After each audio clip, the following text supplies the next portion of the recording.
Bueno, parece que si pensábamos que la situación en México iba a mejorar en 2025, nos equivocamos, y aparentemente por mucho.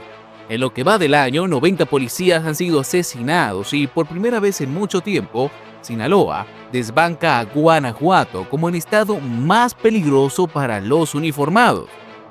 Pero eso no es todo. Hoy les traemos un cóctel explosivo de noticias. Un comandante de Sinaloa sobrevivió a un atentado con más de 100 disparos. Un Lamborghini lleno de agujeros tras un triple asesinato en Querétaro. Y la captura de 11 sicarios del cartel de Jalisco con un arsenal de película, incluyendo máscaras de látex. Sí, como en las películas de atracos. Así que, si creían que lo habían visto todo, abróchense los cinturones porque esto apenas empieza. Cuando dicen que los comandantes en México tienen 7 vidas, parece que no es exageración. José Heriberto Vega Guevara, mejor conocido como el comandante Jaguar, acaba de sobrevivir a un ataque brutal en el que sicarios le dispararon más de 100 veces.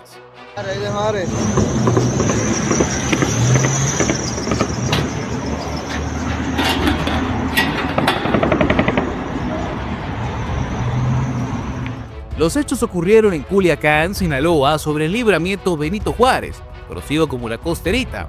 Ahí, en plena vía pública y sin previo aviso, un comando armado lo interceptó y desató una lluvia de balas contra su vehículo. Su coche, un Kia Rio, terminó completamente perforado por los impactos y sí, podemos confirmar que el blindaje de agencia sigue sin ser una opción. Pero lo que nadie esperaba era que el Jaguar no solo resistiera el ataque, sino que contraatacara.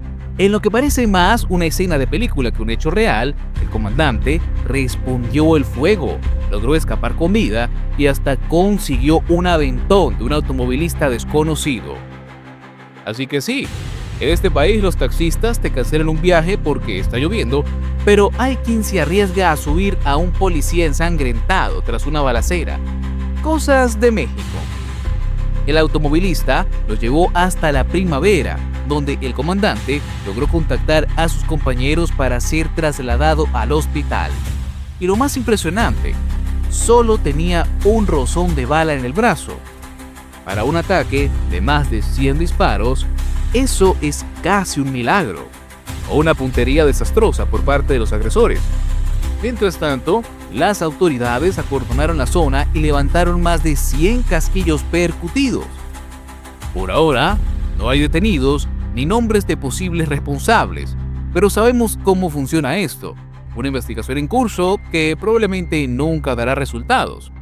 Ahora, la pregunta no es solo quién ordenó el ataque, sino qué significa esto para los policías en Sinaloa.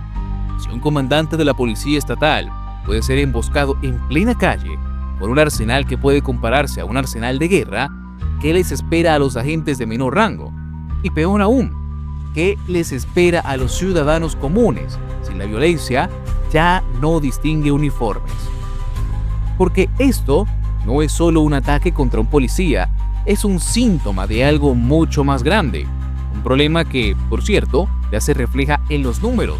Sinaloa, por primera vez en años, ha superado a Guanajuato como el estado más peligroso para los policías. Si un comandante puede ser emboscado en plena calle y recibir más de 100 disparos, queda claro que nadie está a salvo. Y si Sinaloa ya era un territorio peligroso, ahora es oficialmente el peor lugar para ser policía en México. Los números no mienten. 90 policías asesinados en lo que va del 2025, lo que significa que, en promedio, más de un agente cae cada día. Y lo que es aún más alarmante, por primera vez en años, Sinaloa desbanca a Guanajuato como el estado más letal para los uniformados. Antes, el epicentro de la violencia policial estaba en Guanajuato, pero ahora Sinaloa lidera el ranking con 12 agentes abatidos, superando por poco a los 11 de Guanajuato. El resto del top 5 no se queda atrás: Michoacán con 10, Guerrero con 8 y Oaxaca con 7. Y esto no es coincidencia. En estos estados operan los carteles más poderosos del país: el cartel de Sinaloa, el cartel Jalisco Nueva Generación, el cartel de Santa Rosa de Lima, los Chapitos y otros grupos que en su lucha por el control del territorio, han convertido a los policías en un objetivo más. Porque aquí no se trata solo de enfrentamientos entre criminales. Los ataques directos contra las fuerzas del orden han aumentado y cada vez es más común ver ejecuciones de policías, atentados contra comandantes y hasta emboscadas a convoyes enteros. La estrategia de abrazos, no balazos, claramente no funcionó. Y mientras el gobierno sigue con su discurso de que todo está bajo control, los policías siguen cayendo todos los días, muchas veces sin apoyo, sin equipamiento y sin un respaldo real. Pero este problema no se limita a Sinaloa o a los estados más violentos. La guerra contra policías es un reflejo de la impunidad con la que operan los grupos criminales, y cuando los agentes caen como moscas, ¿qué esperanza le queda al resto de la población? La violencia, lamentablemente, no discrimina, y si hay alguien que puede dar fe de ello, son las 3 personas que fueron ejecutadas dentro de un Lamborghini en Querétaro. Un ataque que, aunque distinto, es otra muestra de cómo el crimen organizado sigue imponiendo su ley en México. Si los policías ya no están seguros, ¿qué les espera a los que alguna vez estuvieron del lado del crimen? Porque en México la violencia no tiene jubilación y los ajustes de cuentas nunca se detienen. La última prueba de esto, 3 personas ejecutadas dentro de un Lamborghini en Querétaro. Los hechos ocurrieron en la madrugada del sábado, en el estacionamiento de un exclusivo bar de la ciudad. Las víctimas viajaban en un Lamborghini Urus verde, un vehículo que no pasa precisamente desapercibido. 2 mujeres y un hombre fueron asesinados, mientras que una 4ª persona logró sobrevivir, aunque gravemente herida. Hasta ahí otro ataque más del crimen organizado, pero lo que hace que esta historia sea aún más explosiva es que entre los fallecidos podría estar Diego Méndez Vargas, hijo del Chango Méndez, ex líder de la familia michoacana. El Chango Méndez fue uno de los 29 narcos que México entregó a la justicia de Estados Unidos hace apenas una semana. Y ahora, de la nada, su hijo podría haber sido ejecutado en una especie de masacre nocturna. ¿Coincidencia o un mensaje? Porque en el mundo del narco, las venganzas no se olvidan y las cuentas siempre se pagan. Si se confirma la identidad de Méndez Vargas, esto podría desatar un nuevo conflicto entre los carteles. Después de todo, la familia michoacana sigue activa y aunque ha perdido poder, aún conserva territorios en Michoacán, Estado de México y Guerrero. Lo más curioso de todo es que la Fiscalía de Querétaro todavía no confirma la identidad de las víctimas, pero sabemos cómo funciona esto. Primero lo niegan, después lo investigan y al final todo se filtra. Mientras tanto, la Lamborghini, con placas de Chiapas, sigue estacionada, con sus ventanas destrozadas por las balas, lo cual es un recordatorio más de que el crimen organizado sigue teniendo el control. Y si alguien lo dudaba, solo hace falta ver lo que ocurrió en Veracruz, donde 11 criminales pertenecientes al cartel de Jalisco fueron capturados con un arsenal de guerra digno de una película de Hollywood. A ver, para cerrar con broche de oro, en Veracruz capturaron a 11 sicarios del CJNG y les decomisaron un arsenal digno de Call of Duty.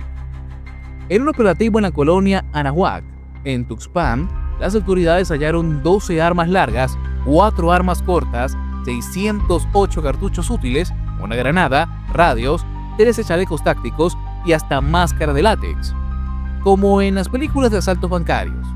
Pero, ¿para qué las querían? Bueno, quién sabe, pero seguro no era para una fiesta de Halloween.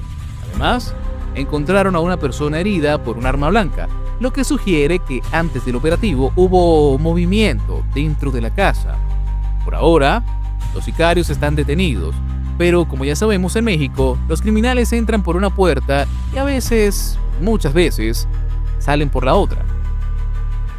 Si algo nos ha quedado claro con todas estas noticias, es que la violencia en México sigue completamente fuera de control.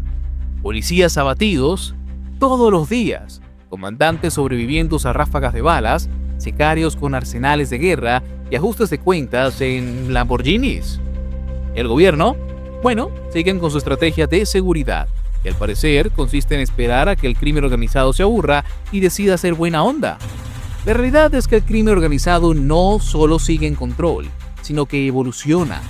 Cada día vemos nuevos grupos, nuevas estrategias y una violencia que parece no tener límites. Pero ahora la pregunta es para ustedes. ¿Creen que la violencia en México ha llegado a su punto máximo o todavía veremos algo peor? ¿Qué opinas de lo que está pasando en Sinaloa, en Querétaro y en Veracruz? ¿Realmente hay alguna salida a esta crisis o ya nos acostumbramos a vivir en una película de terror diaria? Y aquí va algo más. ¿Te gustaría que hiciéramos videos especiales investigando la evolución del crimen en México?